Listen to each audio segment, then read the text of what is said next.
Hello everyone, स्वागत है आप सभी का आपके यूट्यूब चैनल लॉजिक पाठशाला में। आज हमसे हम डेली करंट अफेयर्स का सेशन शुरू कर रही हैं। आज हम करेंगे 12 और 13 सितंबर के आपके करंट अफेयर्स के क्वेश्चंस, जो कि आपके एग्ज़ाम की दृष्टि से बहुत इंपॉर्टेंट है। और मैं आशा करती हूँ कि आप जैसा लव एंड सपोर्ट पहले करंट अफेयर्स को दे रहे हैं, आगे भी ऐसे ही देते रहेंगे, ताकि हम इस सीरीज़ को कंटिन्यू कर सकें। तो चलिए शुरुआत करते हैं और शुरू करते हैं मोटिवेशन कोट से। और लास्ट में आपको एक क्वेश्चन भी दिया जाएगा, प्लीज़ उसका आंसर आप लोग मुझे कमेंट सेक्शन में ज़रूर करें। कोटेशन देखिए क्या है, sometimes the smallest step in the right direction ends up being the biggest step of your life. देखो कभी कभी ऐसा होता है ना कि हम अपनी लाइफ में बहुत छोटा सा स्टेप उठाते हैं, लेकिन वो स्टेप आपका सही डायरेक्शन में होता है।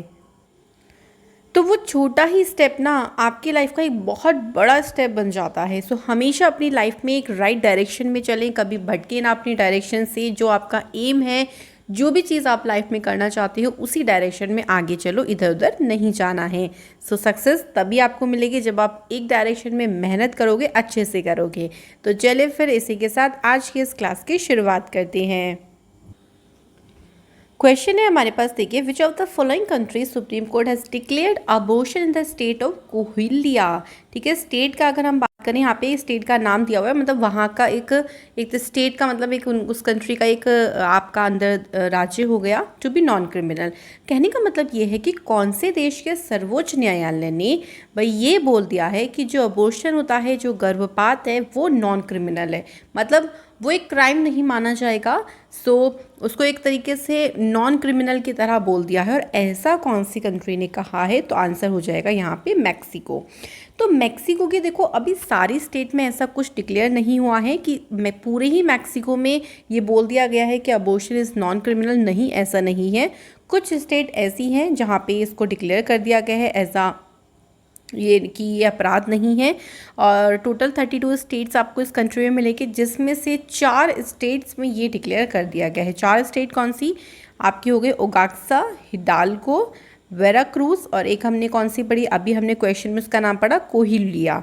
तो ये 4 राज्य हैं जहाँ पे इसे गैर अपराधी घोषित किया गया है। तो कंट्री अगर पूछ लेंगे तो आंसर इज मैक्सिको। एक बार मैक्सिको की लोकेशन देख लेते हैं हम लोग। देखो, ये यूएसए और यूएसए के साथ ही बॉर्डर शेयर किसका होता है? आपका मैक्सिको का होता है।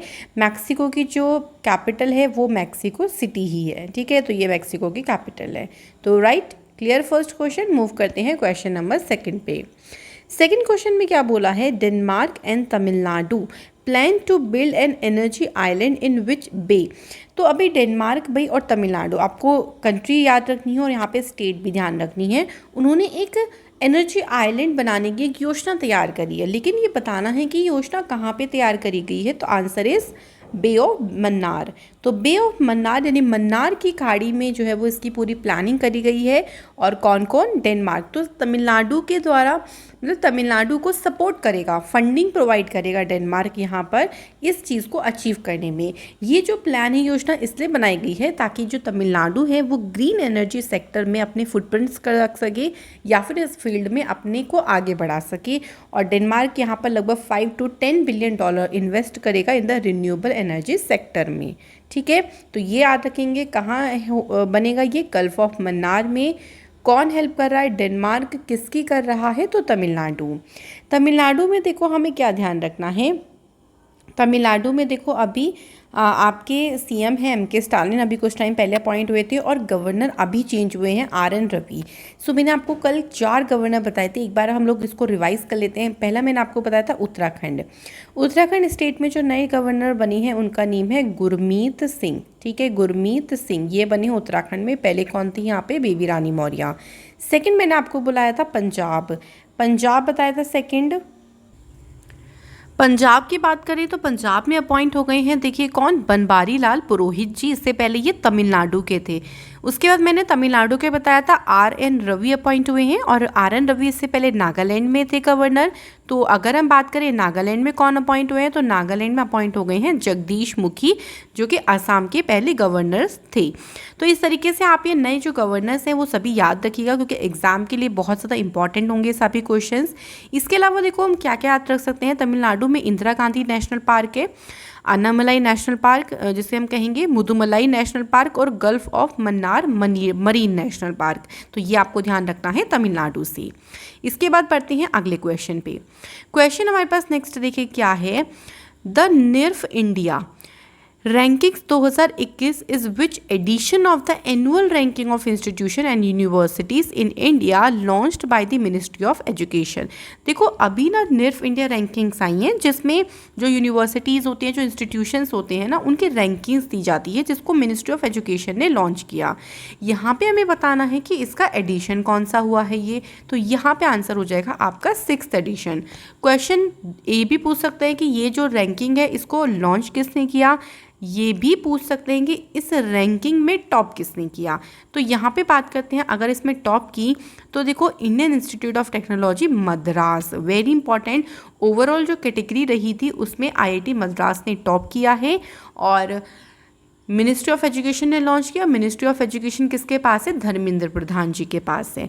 अब देखो यहाँ से आपको ना कुछ लिस्ट मैं आपको प्रोवाइड कर रही हूँ। देखो ओवरऑल रैंकिंग में आईआईटी मद्रास, खाली अगर यूनिवर्सिटी में ही देखा जाए तो आईआईएससी बेंगलुरु, मैनेजमेंट कैटेगरी में आईआईएम अहमदाबाद ने टॉप किया, कॉलेज में मिरांडा हाउस दिल्ली, फार्मेसी में जमाइया हमदर्द न्यू दिल्ली। तो इस तरीके से आप इसको अलग अलग भी ध्यान करो। वैसे सबसे ज़्यादा इंपॉर्टेंट आपके लिए ओवरऑल रहेगा जो कि आईआईटी मद्रास था, तो ये आपको ध्यान रखना है। इसके बाद देखिए हमारे पास क्वेश्चन क्या है, हु इनॉग्रेटेड, किसने अभी हाल ही में उद्घाटन किया है किसका, द स्टेट ऑफ आर्ट सरदार धाम भवन, कहाँ पर, अहमदाबाद में। ध्यान रखो कहाँ पर, अहमदाबाद में। बात करते हैं किसने इसका उद्घाटन किया है, तो प्राइम मिनिस्टर नरेंद्र मोदी जी ने इसका उद्घाटन किया है।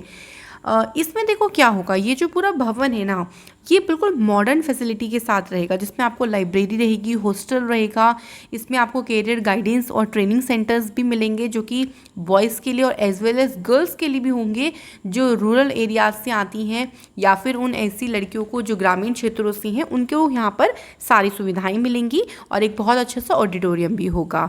तो काफ़ी सारी इसमें मॉडर्न फैसिलिटीज़ होंगी।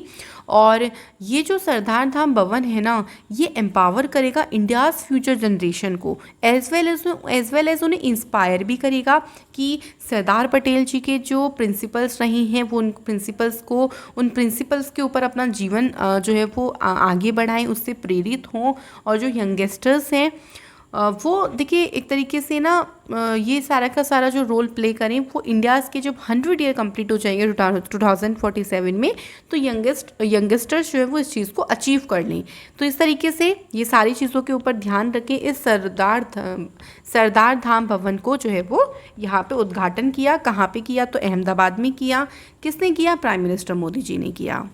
अगला क्वेश्चन देखिए क्या है, वेरी इंपॉर्टेंट क्वेश्चन में क्या बोला गया है कि गुजरात के सीएम जी ने अभी जो है वो रिज़ाइन किया है, बताना है उनका नेम क्या है। सो सभी लोग जानते होंगे भाई गुजरात के विजय रूपानी जी थे पहले से यहाँ पे सीएम, सो उन्होंने रिज़ाइन कर दिया है, इस्तीफ़ा दिया है। अब उन्होंने इस्तीफ़ा किसे दिया होगा, तो याद रखिएगा सीएम इस्तीफ़ा देते हैं गवर्नर को। सो गुजरात में गवर्नर है आचार्य देवव्रत, उन्होंने उनको अपना इस्तीफ़ा सौंपा है। अब जब नए कोई सीएम बन जाएंगे तो वो भी आपको बता दिया जाएगा। गुजरात में देखो और क्या ध्यान रखें, बालिका पंचायत ध्यान रखो, ई नगर मोबाइल एप्लीकेशन ध्यान रखें। पहली जो इलेक्ट्रिक व्हीकल सिटी है केवड़िया, ये गुजरात में है। सबसे बड़ा मल्टी मॉडल लॉजिस्टिक्स पार्क ये भी अहमदाबाद में इसको बनाया जाएगा। और वर्ल्ड का सबसे बड़ा क्रिकेट स्टेडियम जिसका नेम नरेंद्र मोदी जी के नाम पे रखा गया है, वो भी कहाँ पे है, अहमदाबाद में। तो ये आपको ध्यान रखना है गुजरात से। इसके बाद है अगला question, which became the first state to implement cyber security in power sector। तो क्वेश्चन में हमें ये बोला गया है, देखिए कि साइबर सिक्योरिटी के क्षेत्र में पहली सिटी कौन सी है, मतलब जिसने ना मतलब साइबर सिक्योरिटी के मतलब विद्युत क्षेत्र में साइबर सुरक्षा लागू करने वाला जो पहला स्टेट है वो कौन सा है। तो यहाँ पे हमें इसका आंसर बताना है। सो ऑप्शंस में से देखिए जो करेक्ट आंसर है वो है आपका मध्य प्रदेश। मध्य प्रदेश जो है वो पहला राज्य बना है जो कि पावर सेक्टर में साइबर सिक्योरिटी को इम्प्लीमेंट करेगा। कि अब भाई क्या देखिए, अगर मान लीजिए कोई भी साइबर अटैक होता है या किसी भी तरीके की हैकिंग हो जाती है, कोई वायरस हो जाता है आपका जो बिजली डिपार्टमेंट है उसमें, तो इस चीज़ से उसको सिक्योर करेगा। सो यहाँ पे आंसर क्या हो जाएगा, मध्य प्रदेश। अच्छा, मध्य प्रदेश में सीएम कौन है, शिवराज सिंह चौहान। गवर्नर कौन है, चगन भाई पटेल। यहाँ पे नेशनल पार्क देख लेते हैं कौन कौन से हैं, Bandhavgarh, Kanha, Madhav national park, Sanjay national park और सतपुड़ा। तो ये आप ध्यान रखो, किससे, आपका मध्य प्रदेश से। देखो मैं न्यूज़ को डिवाइड किया हुआ है। न्यूज़ को सबसे पहले हम इंटरनेशनल कवर करते हैं, फिर नेशनल, उसके बाद स्टेट, उसके बाद आपके कोई अपॉइंटमेंट या डेज, ऑथर वगैरह है वो, लास्ट में स्पोर्ट्स। इस तरीके से आपको जो वीडियोस का फॉर्मेट है वो दिया जाएगा, तो आप इसको ध्यान रखें। इसके बाद अगला क्वेश्चन है, नुआखाई उत्सव जो है ये बताना है कि ये कौन से राज्य में सेलिब्रेट होता है। तो ये सेलिब्रेट होता है कहाँ पे, उड़ीसा में। तो उड़ीसा का ये बहुत ही फेमस त्यौहार है जिसका नेम है नुआखाई फेस्टिवल। इस त्यौहार में देखो क्या किया जाता है, ये एक तरीके का एग्रीकल्चर फेस्टिवल है, कृषि त्यौहार है। और इसमें जो नए राइस होते हैं, मतलब जो सीज़न होता है उसके जो नए चावल होते हैं, उनके स्वागत के लिए ये जो त्यौहार है वो मनाया जाता है। अब देखो हम लोग कुछ अदर इम्पॉर्टेंट फेस्टिवल को भी यहाँ पे थोड़ा सा डिस्कशन कर लेते हैं ताकि थोड़ा हमें रिवाइज होता रहे। हिमाचल प्रदेश में देखो हल्दा और चैतुरल फेस्टिवल सेलिब्रेट होता है। उसके बाद देखो पंजाब में बैसाखी, लोहड़ी फेस्टिवल। उत्तराखंड का है हरेला और फूलदई त्यौहार। तमिलनाडु में मनाया जाता है पोंगल और जलीकट्टू। इसके बाद केरला में ओनम और विशु मनाया जाता है। आंध्र प्रदेश में सेलिब्रेट होता है ब्रह्मोत्सव और उगाडी। बिहार में बिहुला और छठ पूजा। ये जो त्यौहार हैं वो मनाए जाते हैं। तो ये बहुत फेमस फेस्टिवल है, ध्यान रखिएगा। अगला क्वेश्चन देखिए क्या है, BHEL has set up India's first ever indigenously designed high ash coal gasification based methanol production plant in which city. तो देखो ये पहला स्वदेशी रूप से डिज़ाइन किया होगा जो कि एक कोयला गैसीकरण आधारित पूरा संयंत्र होगा। बताना है कि भेल के द्वारा इसे कौन से शहर में स्थापित किया जाएगा। तो आंसर हो जाएगा यहाँ पे हैदराबाद।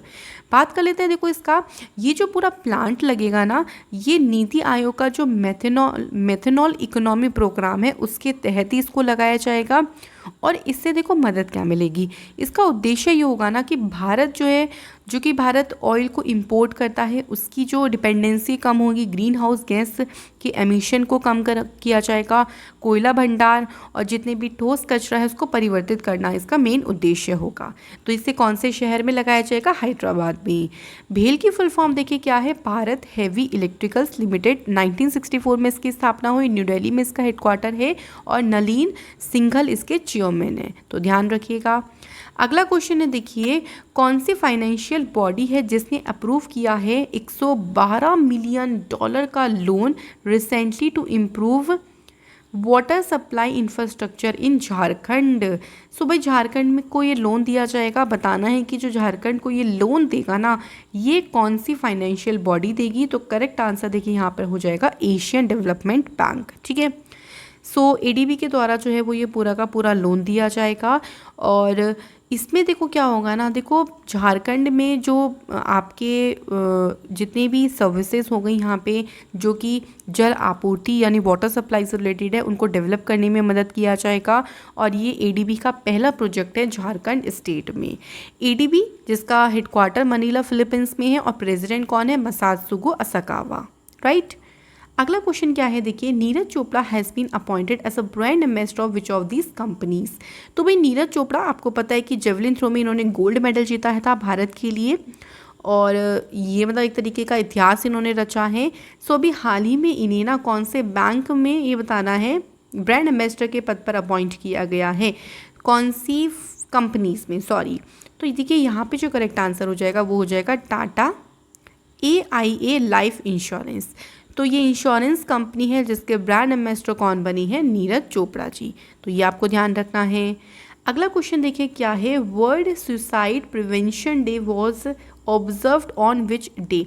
तो जो विश्व आत्महत्या रोकथाम दिवस है ये हर साल कब मनाया जाता है, तो ये 10 सितंबर को ये दिन मनाया जाता है। आप देखो 10 सितंबर को जो दिन मनाते हैं, इसका उद्देश्य क्या है कि आत्महत्या को रोकने के जो भी तरीके हैं, जो भी वे हैं, उनको हाईलाइट करना, लोगों को इस चीज़ के बारे में अवेयर करना। सबसे पहली बार ये 10 सितंबर 2003 को मनाया गया था, जो कि एक जॉइंट इनिशिएटिव था IASP का WHO के साथ।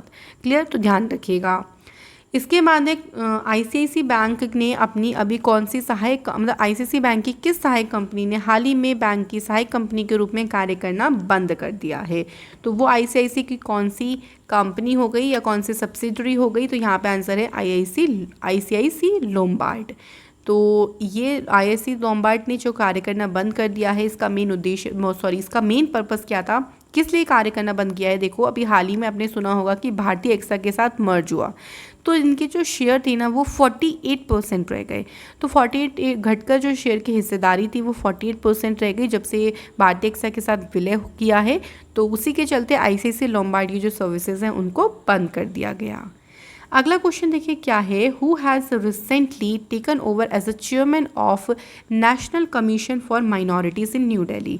तो अल्पसंख्यकों के लिए राष्ट्रीय आयोग के अध्यक्ष पद पर किसे अपॉइंट किया गया है, तो यहाँ पे करेक्ट आंसर हो जाएगा सरदार इकबाल सिंह लालपुरा। सो इनको अपॉइंट किया गया है अल्पसंख्यक में जो राष्ट्रीय आयोग है उसका अध्यक्ष, उसके अध्यक्ष पद पर इनको अपॉइंट किया गया। इसके बाद है who has won women's prize for fiction for the fantasy novel Piranesi. So देखो इनको ना अवार्ड दिया गया है फिक्शन में, और इनका जो अवार्ड दिया गया है वो इनका नोबल आया था पिरानेसी, उनके लिए अवार्ड दिया गया है, लेकिन बताना है कि किसे। तो आंसर है सुजैन क्लर्क। सुजैन क्लार्क को कोई अवार्ड दिया गया है। यहाँ पे आप लोगों से नोबल का नाम भी एग्जाम में पूछ सकते हैं, तो नोबल का नाम भी ध्यान रखो। क्लार्क को देखो जो कि 61 ईयर ओल्ड है, उनको इसमें कैश प्राइज जो मिला है वो 30,000 पाउंड यानी $41,000 का कैश प्राइज मिला है। ये उनका सेकेंड नोबल था। इससे पहले जो उन्होंने अपना नोवेल पब्लिश किया था उसका नेम है जोनेथन स्ट्रेंज एंड मिस्टर नॉरेल, और ये भी ग्लोबल का बेस्ट सेलर नोवेल रहा था ग्लोबली लेवल पे। तो यहाँ पे नोवेल का नाम ध्यान रखना है और इनका नाम है सुजान क्लार्क। ठीक है, तो ये थे आज के हमारे क्वेश्चंस, और आज कोई रिवीजन क्वेश्चंस नहीं है। अब डेफिनेटली आगे से हम लोग रिवीजन क्वेश्चंस भी रखेंगे।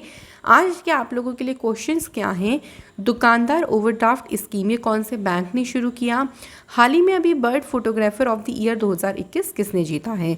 तो आप लोग मुझे कमेंट करके ज़रूर इनका आंसर करें, और ऐसे ही आप लोग सपोर्ट करें करंट अफेयर्स के क्लासेस को, ताकि इसको आगे बढ़ाने में कंटिन्यू रखने में मदद मिल सके। और ऐसे ही मैं आप लोगों के लिए डेली बेसिस पे करंट अफेयर्स लाती रहूँगी। सो मिलेंगे नेक्स्ट आप लोगों से क्लास में। Thank you so much for watching this video.